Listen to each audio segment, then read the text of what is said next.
Boa noite, gente. Infelizmente eu testei positivo para a Covid, mas o show não pode parar, então a aula continua. Na aula de hoje nós vamos falar sobre a introdução do OCIA e sua importância para a vida da igreja. Deixa eu dar, antes de começar, vamos fazer uma pequena revisão do que nós vimos na aula passada. Na aula passada nós tivemos a aula introdutória. Nessa aula nós falamos sobre as experiências pessoais de cada um, suas expectativas e o que esperava do curso. Falamos sobre as aulas, a estrutura da aula. Em geral, as aulas serão, pequena revisão, inicialmente com uma oração, seguido da homilia, seguido da revisão, seguido do material, finalizando com uma oração. Isso cobrirão as 1h30 da aula, começando às 6h30 e acabando às 8h, por isso que eu peço que todos cheguem às 6h30 ou antes das 6h30, para garantir que participe de toda a aula.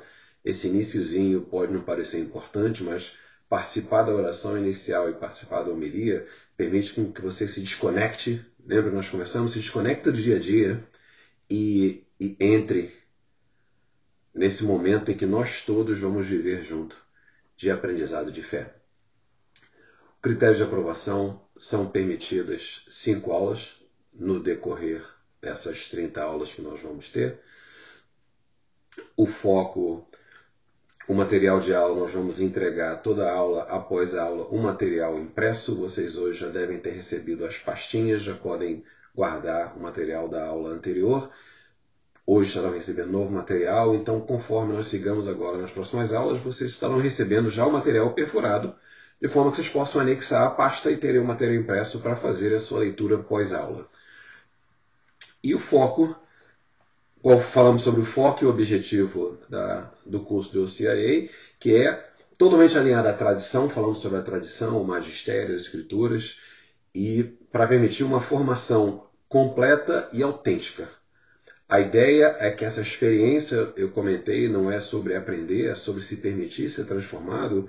Essa vivência de fé permite uma transformação e um desenvolvimento espiritual e de comunidade.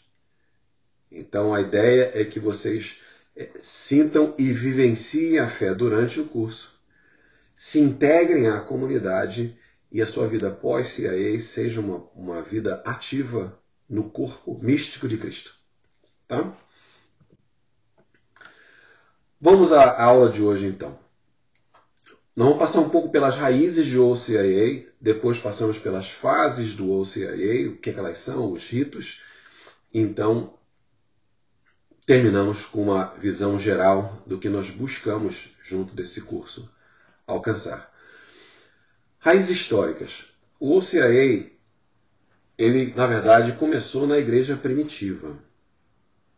Um período nem um pouco simples para a nossa comunidade, como vocês sabem. Foi um período de muitas perseguições, né? Então as pessoas que se diziam cristãs eram perseguidas, muitas delas mortas. Por conta disso, você não tinha a possibilidade de um batismo como nós temos hoje, onde as pessoas iniciam a vida já sendo batizadas dentro da igreja. O que acontecia é que os adultos se batizavam, né? Os adultos se convertiam, e muitas vezes tinham medo de batizar e oficialmente incorporar no início da sua vida seus filhos, pelo risco de eles serem mortos. Então era um momento muito diferente. E o processo do OCIA, ou dessa iniciação cristã, era um processo que muitas vezes levava anos. Por que anos? Porque não existia a possibilidade de eles se encontrarem. Vou me encontrar toda terça-feira, então nos encontramos ali no bar do Giovanni. Não, né? Não existia. Se encontravam nas catacumbas, em cavernas, escondidos, sempre com medo que houvesse um dilator. Então, na medida que era possível se encontrar, eles conseguiam continuar esse processo de educação, de formação de fé. E era um processo que segue muito a estrutura atual. Na verdade, uma das razões pelas quais o Vaticano II quis restabelecer foi exatamente o respeito a essa igreja primitiva, né? Essa gestação do que é hoje a Igreja Católica. E eles queriam voltar a esse sentimento da evangelização pela absorção da vivência de fé e a transformação que isso causa.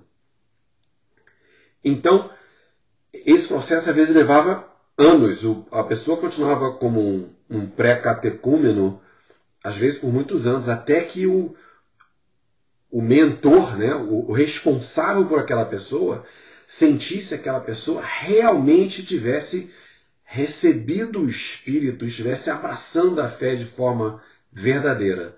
Só aí que eles entravam na fase de catecumenato, onde então eles eram expostos a um estudo mais profundo da fé. E, naturalmente, uma série de outras reuniões que eles não tinham exposição anteriormente. Esse processo que foi iniciado na igreja primitiva passou por fases. Quando você pensa na igreja primitiva, você pensa em perseguições, a verdade é que as perseguições mesmo só começaram lá para o ano 65, 64, com Nero. Quando Nero resolveu perseguir os cristãos. Nós vamos ter 3 exercícios de reflexão hoje, então eu não vou dar detalhes sobre isso nessa passagem histórica.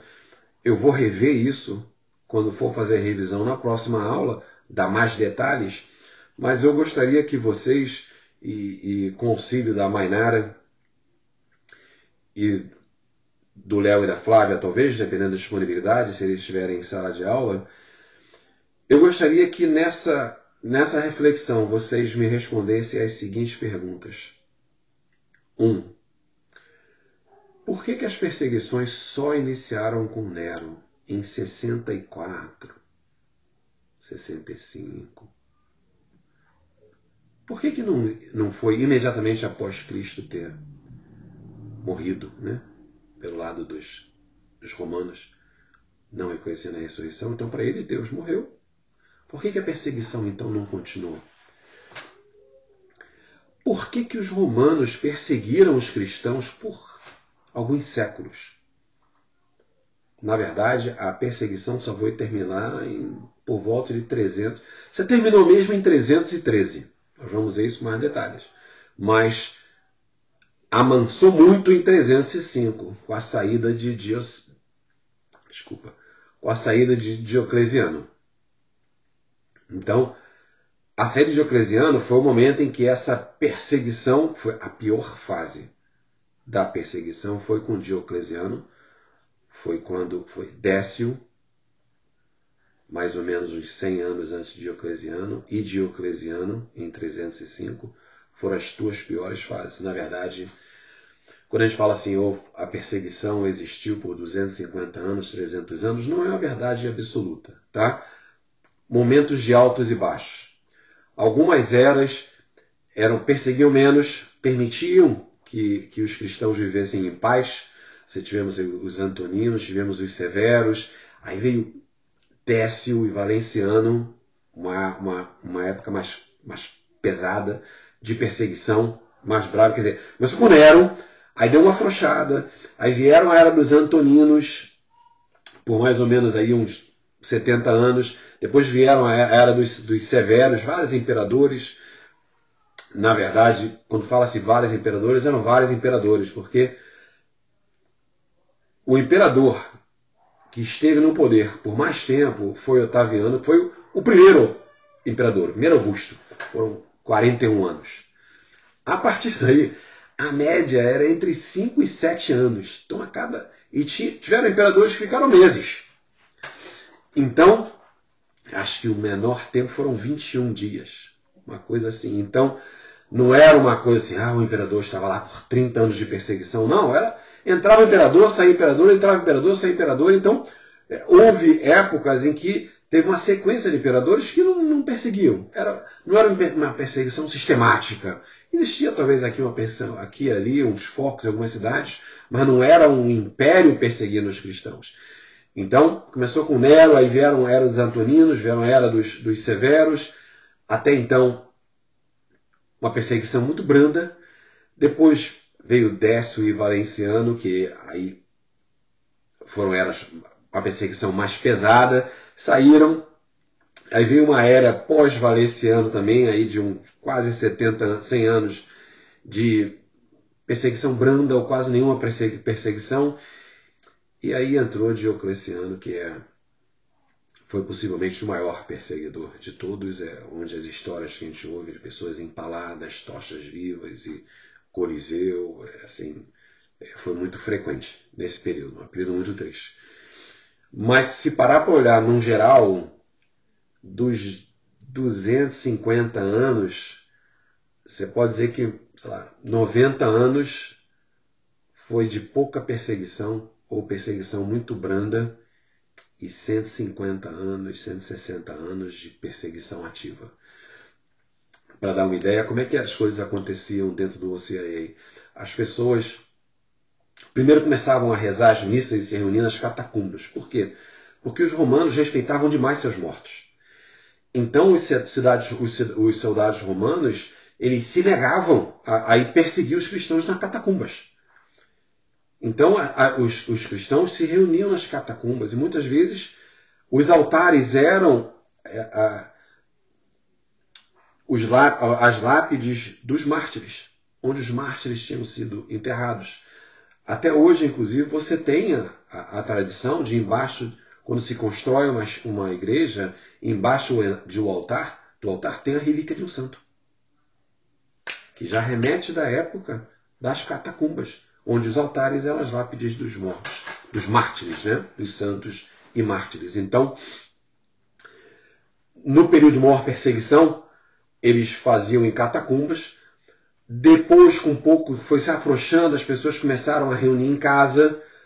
Essas casas começaram a ganhar volume, se transformaram em que eles chamavam de oratórias.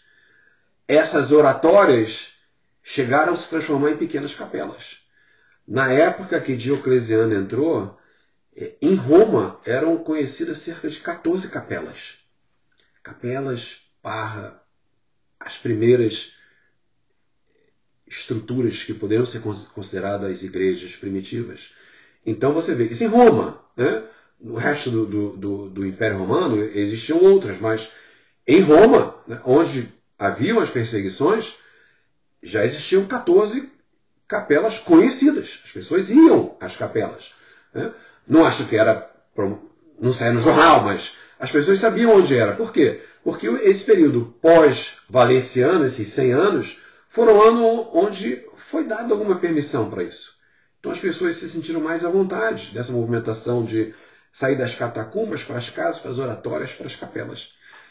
Quando veio Diocleciano, o que aconteceu foi que as perseguições, eles conseguiram prender muita gente. Porque a verdade é que já se sabiam onde é esses locais e já se identificavam as pessoas que perseguiam, que participavam. Então, a identificação dos cristãos foi muito fácil, muito rápida. Então, muita gente foi presa. Tá? Então, esse período de Diocleciano foi muito ruim. Então, vai a segunda pergunta. Por que os romanos perseguiram tanto os cristãos? Tá? Exercício para reflexão. A terceira tem a ver com o fim da aula, que eu vou comentar no fim da aula. Eu vou repetir as 3 no fim da aula. Tá? Passado esse período inicial da igreja primitiva, então vem a Idade Média. A Idade Média foi um período muito longo, quase 1500 anos. Né? Ela foi de 476, que foi a queda do Império Romano Ocidental, foi a queda de Roma e a queda do Império Romano Ocidental, até 1479, se eu não me engano, depois eu vi que foi a queda de Constantinopla, que foi a queda do Império Romano Oriental, ou Bizantino, como era conhecido. Tá? Então, quer dizer, entre as duas quedas, ficou conhecida então a Idade Média. Né? Na Idade Média, a Igreja enfrentou vários desafios, nós vamos cobrir com bastante calma durante a nossa aula de História. Mas é importante, então, entender que a partir do fim 305, Diocleciano abdica. Divide, então, em 2 impérios, o Império Romano Ocidental e Oriental. Essa primeira divisão com um termo chamado tetrarquia, nós vamos falar mais tarde sobre isso. O que pavimentou a subida de Constantino ao poder, que em 313 declara o direito à religião. Veja bem, não foi só a religião cristã. Ele basicamente falou que não haveria mais perseguição a religiões no Império Romano como um todo. Então, com isso, a partir de 313, no Edito de Milão, as pessoas começaram a ter mais liberdade e, a partir então, começou-se a se fazer batismo infantil. Tá? Em 380, Teodésio declara a religião católica como religião oficial, a coisa então explode. E com o batismo infantil, o batismo para adultos começou a perder força e começou a desaparecer. E durante a Idade Média desapareceu. Ficou escondido. Ainda havia alguma coisa, mas não existia mais o conceito do OCIA, daquela iniciação cristã para adultos, morreu em muito. Existia uma mentoria, uma preparação individual e a pessoa então recebia o batismo, a primeira Eucaristia e a confirmação e a crisma. Tá? Passado, chegamos aí à Idade Moderna, que foi de 1479 a 1789, com a Revolução Francesa. Né? Então a Revolução Francesa foi o que marcou a mudança da Idade Moderna para a Idade Contemporânea. Nós hoje estamos na Idade Contemporânea. Mas essa combinação de Idade Moderna e Contemporânea, começou-se então a desenvolver uma necessidade de uma reparação litúrgica, de uma renovação litúrgica. Por quê? Começou a acontecer já, desde meados da Idade Média, um movimento de separação da Igreja e do Estado, o que muitos ouvem o termo secularização, né? Quando fala assim, a Igreja se preocupa com a secularização, o que é um problema real? O que é essa secularização? É a retirada da vida da sociedade, da vida religiosa, para um movimento civil. Quer dizer, essa separação do Estado e da religião, que foi marcado nesse período por a Guerra dos 30 Anos. Tá? Existe um tratado chamado de Westfália, de 1643, se eu não me engano, em que, após uma guerra de 30 anos, houve a decisão de separar o Estado da religião. Por quê? Porque a guerra começou por questões religiosas. A guerra começou instigada por Lutero e os príncipes alemães e se expandiu. Até hoje, é considerada a guerra mais sangrenta da Europa, mais do que as guerras mundiais.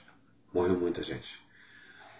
E ao final dessa guerra, porque começou por razões religiosas, que na verdade rapidamente se transformam em razões políticas, com o envolvimento da França, da Suécia e outros países da época para tentar derrubar os Habsburg, que eram a família imperial mais poderosa da Europa, do Império Sacro Romano Germano. Tá? Aí a gente pode ver um pouco mais na aula de história.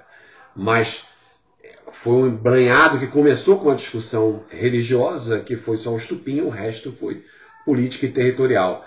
Mas acabou com uma guerra de muitos mortos. Para acalmar a guerra, houve então esse acordo de Westfália que separou a Igreja do Estado. E aí começou a haver um crescimento do movimento de isolar a Igreja das decisões da vida comum. Então essa é a secularização, tá? Essa proximidade do mundo e a separação da Igreja do mundo, que é diferente de secularismo. Secularismo é uma coisa muito pior, na verdade. O secularismo é a decisão de retirar Deus da vida pública. É uma preocupação muito maior da Igreja. Não é tão falado. Você vai ouvir muito, a secularização é muito mais falado. Mas o secularismo é muito mais perigoso, porque a secularização é essa questão que leva em consideração que o ser humano desenvolveu e a religião deveria ser somente um dos arquétipos ou das psiques que o ser humano tem que ver em seu desenvolvimento e todos os outros têm que ser considerados e nenhum deles pode influenciar demais, então a religião tem que ser só mais um fator.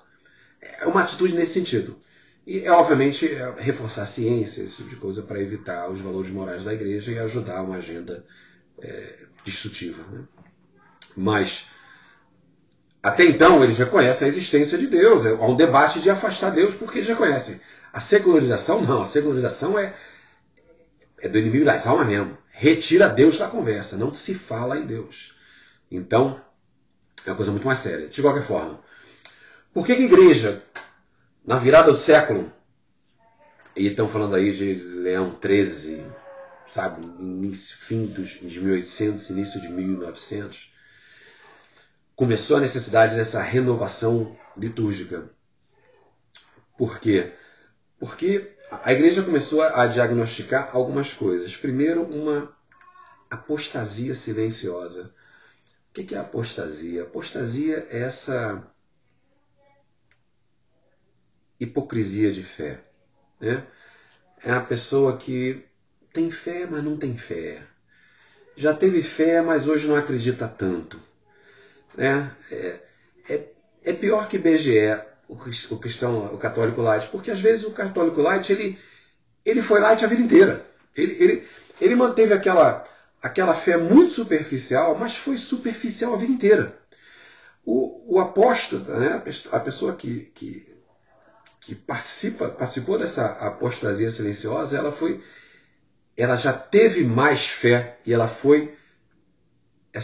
houve uma erosão nessa fé. Então a pessoa foi realmente se afastando de Deus, apesar de se considerar católico. Mas isso aí foi silencioso. Então a igreja foi perdendo, os papas, a igreja foi notando que a igreja foi perdendo substância.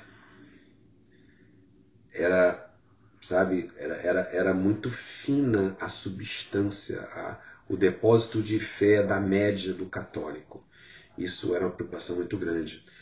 Depois, a igreja sentia que a população católica não estava resistindo, não vinha resistindo aos desafios culturais. Toda a pressão para se afastar da igreja, né?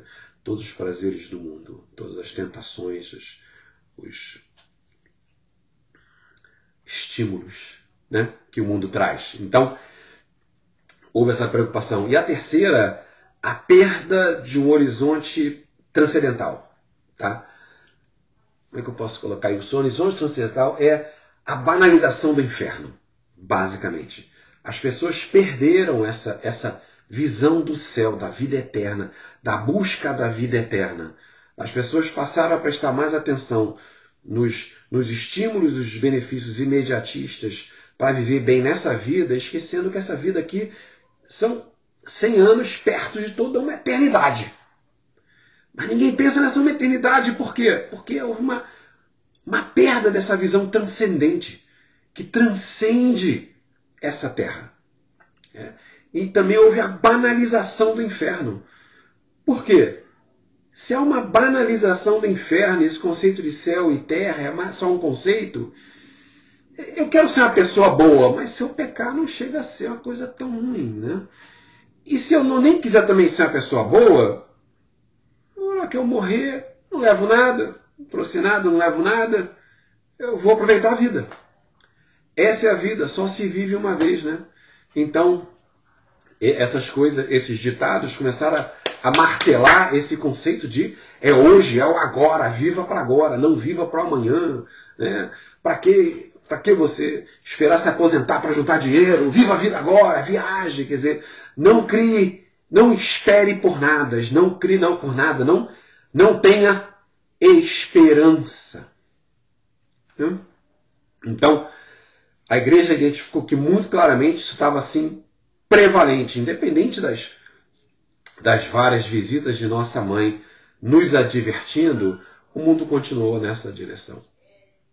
Então a igreja, por volta de 1900, houve essa primeira discussão por Leão XIII, seguido de Pio X, que pediu também mais renovação. Logo depois veio Pio XII, que pediu também uma renovação. Quando começou o Conselho do Vaticano II, foi de 62 e 65, esse foi um tema muito forte, muito batido, mas não foi finalizado durante o Vaticano II. Foi, na verdade, o Ordo, né, que é o Tratado de Iniciação Cristã. Ele só foi promulgado em 72.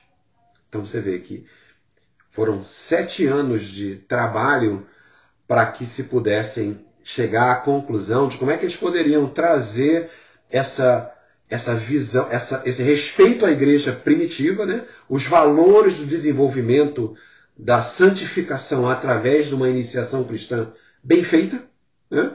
Você criar essa substância para recuperar, você assim, para engrossar o caldo, né? O caldo estava muito ralo do depósito de fé na nossa sopa católica. Se eu posso fazer uma analogia, me desculpa a analogia, mas me veio à cabeça agora. Precisávamos engrossar o caldo, então o OCIA veio com essa intenção. Tá? Como é que estamos de tempo? Vamos lá. Então, a iniciação cristã tem 3 sacramentos. Nós falamos rapidamente: o batismo, que é o renascimento espiritual, é você entrando, começando a fazer parte do corpo de Cristo, corpo místico de Cristo, a igreja.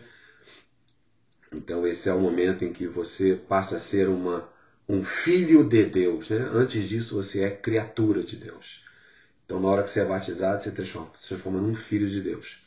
Seguido da Eucaristia, que é o momento em que você faz a sua primeira comunhão, então você recebe o corpo de Cristo pela primeira vez e você passa a fazer agora fisicamente parte da comunidade de crentes,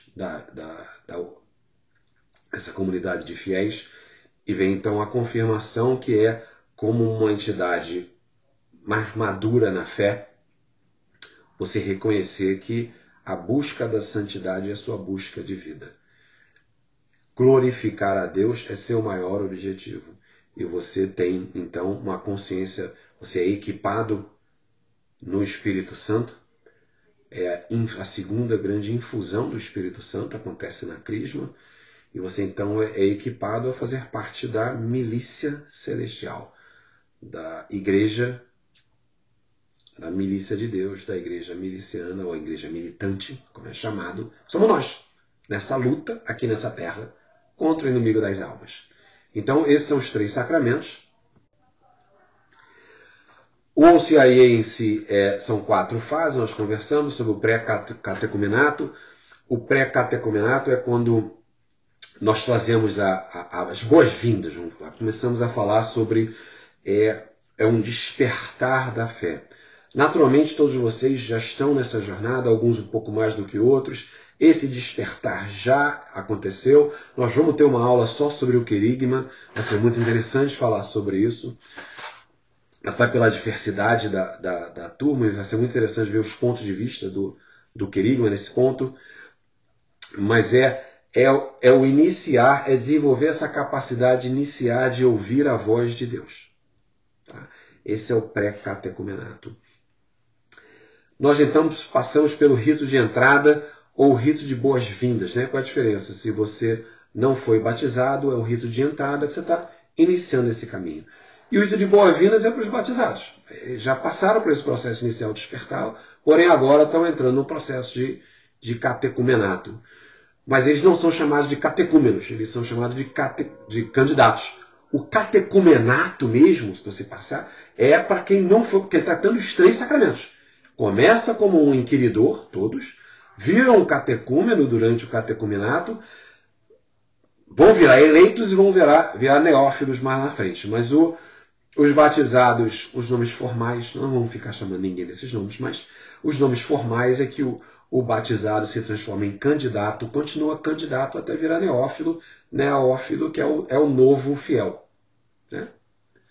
Então, entrando com rito de entrada, isso é um rito formal, nós vamos passar em mais detalhes sobre cada um desses ritos mais à frente, temos aulas só para isso. mas entra no processo de catecumenato, que é o processo de iniciar a vida litúrgica. Tá? Esse é o processo onde a participação na missa, onde uma penetração mais profunda, até durante as aulas, nas teorias mais profundas do nosso ensinamento, começa a engrossar esse caldo. Né? Agora vocês já são eleitos, vocês já fazem parte, catecúmeno, me desculpem, vocês já fazem parte desse corpo que decidiu se dedicar à busca de Deus e começa então a ser equipado nesse processo. E aí nós vamos aprender técnicas, nós vamos aprender o caminho, vamos aprender formas de você glorificar. Esse é o momento que vocês vão começar a se sentir mais parte do corpo de Cristo, mais parte da comunidade. Vamos trabalhar muito essa questão de quão importante é você viver a comunidade. Não é só fazer parte, é viver a comunidade ativamente. Tá? Inclusive, se possível, se envolver em atividades pastorais. Tá? Então, a partir daí vem o rito de eleição, que começa, ou o rito de envio, no caso dos candidatos, dos batizados, que acontece no início da quaresma, no primeiro domingo da quaresma. Porque aí você entra no período da purificação e da iluminação.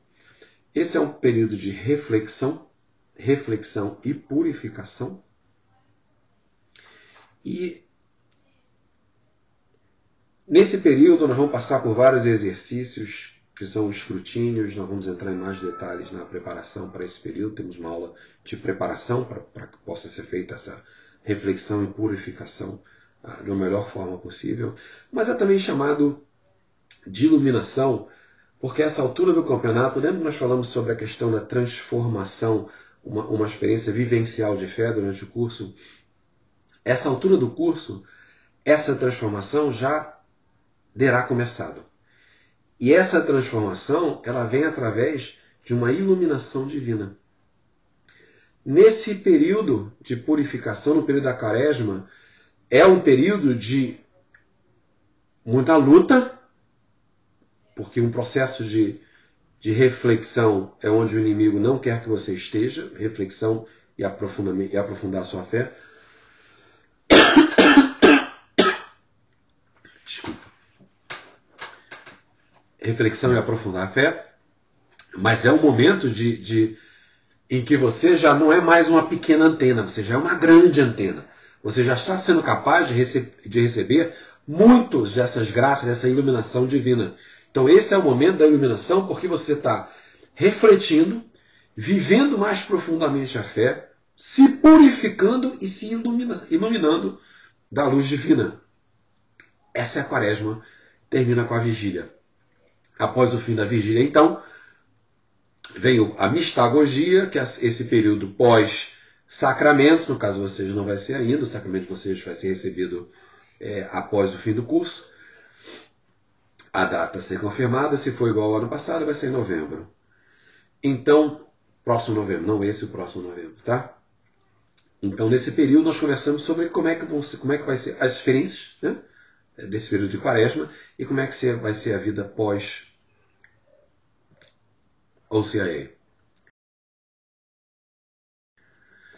Então, essa é a nossa jornada. Como eu disse, é a nossa, porque eu, Vanusa, Mainara e todos que estão participando e te ajudando fazem parte dessa jornada. Os ritos litúrgicos. Nós temos o rito de entrada, que nós falamos, é o rito em que vocês passam de pré-catecumenato para o catecumenato. Vamos ter o rito da eleição, que é esse momento em que vocês entram na purificação e iluminação. Temos os escrutínios, que são os exercícios específicos que acontecem durante a quaresma. E temos, então, finalizamos com a celebração dos sacramentos, que, mais uma vez, vai acontecer em novembro, após o curso. Sobre as lideranças pastorais, como falei, a necessidade de participar da comunidade faz parte viva de você fazer parte da igreja. O corpo místico de Cristo é a igreja. A igreja é a comunidade. Então, para que você possa ter essa experiência vivencial, não é só participar na aula, é você ter uma ação junto à comunidade. Eu gosto do lema de São Bento, se você vai nos mosteiros de São Bento, né, você vai ver sempre ore e labore. Né? Quer dizer, ore e trabalhe. Quer dizer, ore e faça obras. Né? Se desenvolva espiritualmente, mas haja na construção, desenvolvimento e suporte da igreja. Então, ore e ação. Oração.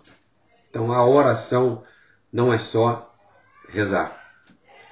É orar, receber os frutos e transformar isso em ação. Então, essa parte de trabalho de pastoral é esse momento em que você traz à vida os ensinamentos. Nós temos a catequese, temos o coordenador, temos liturgia, temos acolhimento. Na verdade, que temos um número muito grande de pastorais. Foi uma felicidade muito grande que a turma do ano passado, com exceção de uma pessoa que tem viagens constantes entre Brasil e Estados Unidos, todos os outros hoje trabalham nas pastorais. E eles podem dar o testemunho deles e, de repente, em um dado momento, eu vou trazê-los para dar esse testemunho. O OCIA em si vai atender às necessidades específicas de cada um. Pode ser que cada um tem uma jornada diferente, uma história diferente, por isso que é importante que, se as coisas estiverem indo muito rápidas, levanta a mão, ajustamos. Se estiver indo devagar, nós temos que seguir uma velocidade que atenda a todo mundo, mas nós ajustamos também. Mais uma vez, o importante, nós temos um currículo, mas esse currículo ele é feito para permitir essa metanoia, tá? essa transformação vivencial da fé, para que vocês cheguem pessoas transformadas no período de mistagogia. Tá? É uma flexão que nós vamos ajustar conforme necessário, então é flexível. Talvez nós tenhamos que ser flexíveis até por uma questão de calendário da igreja, como nós falamos no ano passado, nós começamos com 30 aulas, acabamos com 22.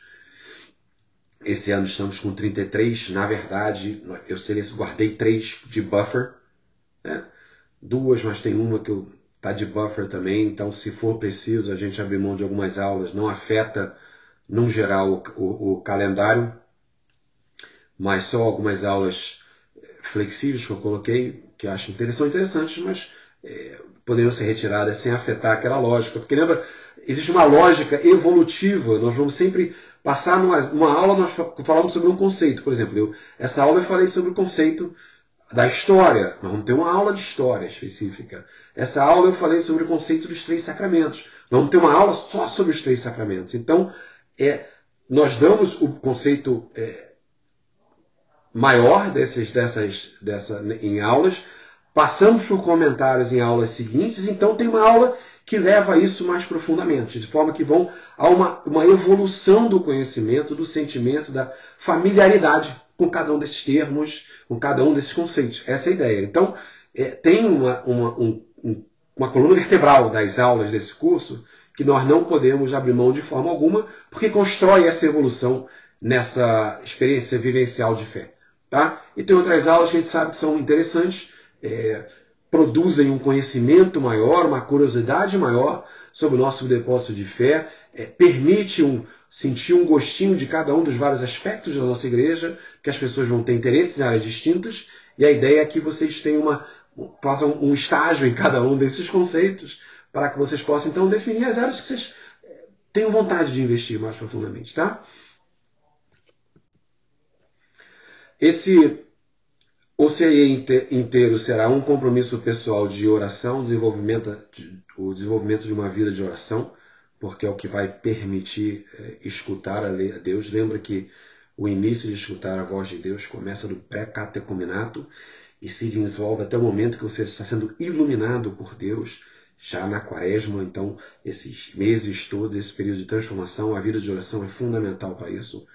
É marcado por um processo de voluntariado, essa participação ativa nas pastorais, e marcado naturalmente por uma sequência de estudos, desenvolvimento intelectual, para que haja um entendimento do que são os ensinamentos que Cristo nos deixou e que a Igreja, através do magistério, desenvolveu nos últimos 2000 anos. Nós vamos ver durante o curso e vamos ir mais a fundo sobre alguns dos símbolos sacramentais mais importantes, como a água, o pão, o óleo e as alianças. Eu acho que não é complicado de vocês associarem, né? Fazer um joguinho de associar, né? Que símbolo está associado a cada um dos sacramentos, né? Mas nós vamos entrar em mais detalhes sobre cada um deles conforme nós cheguemos na aula específica. Então, na próxima aula, não percam, nós vamos falar sobre crenças fundamentais da fé católica. Falando em substância para engrossar o caldo, essa é a aula que dá a fundação da nossa fé. Então, muito do que nós vamos ver no resto do curso inteiro vai ser baseado no que vai ser coberto nessa aula de crenças fundamentais da fé católica. Então, é uma aula, em forma de ver, muito bonita, muito rica, né, e muito interessante, porque cria essa fundação aonde nós vamos construir o nosso castelo de pedras. Muito obrigado. Uma semana abençoada a todos vocês. Temos agora em seguida os 3 exercícios de reflexão. 1 sobre por que a perseguição só começou em Nero. 2, por que os romanos perseguiram os cristãos. E 3, por que da importância da participação em pastorais. Por que vocês acham que a participação em pastorais, a partir da fase de purificação e eliminação e vida pós-OCIA, é tão importante para o desenvolvimento da fé? Muito obrigado. Uma semana abençoada a todos vocês. Deus abençoe a vocês e as suas famílias. Boa noite.